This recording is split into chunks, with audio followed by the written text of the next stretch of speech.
Now, as you are all familiar with the preparation of sulfuric acid, with the physical properties, with the distinguishable properties of the sulfuric acid, that is the chemical properties, that were like it is non-volatile, it is the pure one is bad conductor of electricity. So you have you are familiar with all the properties, right? So it is the time to look for the uses of the sulfuric acid.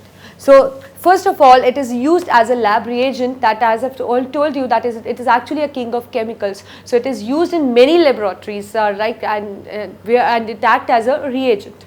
Second, it helps in pickling of metals. What is pickling metals? It means like the metal contain, like wherever there is a metallic impurity present, so sulfuric acid can be easily used, because we know that metals react readily with the sulfuric acid. So we can say it helps in the pickling of metals. That means it helps in removing the metallic impurities wherever they are present.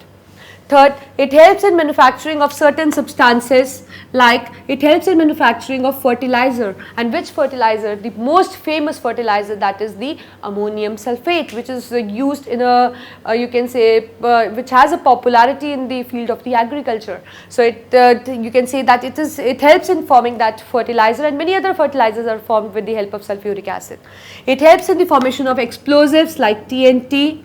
It helps in the formation of sodium sulphate chemical, which is used in the manufacturing of the glass in glass industry, and it is used in the purification of oil products, and moreover, as I told you, it is a dehydrating agent. So wherever the dehydration is required, it is used as the dehydrating agent. So these are all the uses of this thing, the sulfuric acid. So you can just conclude that the sulfuric acid, why it is called as king of chemicals, because it has a distinguishable properties and a distinguishable use, and it is just helping in forming the other substance in the chemistry or other chemicals also, right. So sulfuric acid is an important compound. So just go through the chapter again, just go through the preparation, that is the the contact process, which is very important. You get it for 3 or 5 marks. So it is very important. Just make all the diagrams in the proper manner, arrange the tanks in an order, and just sum up all the reactions which I told you, right.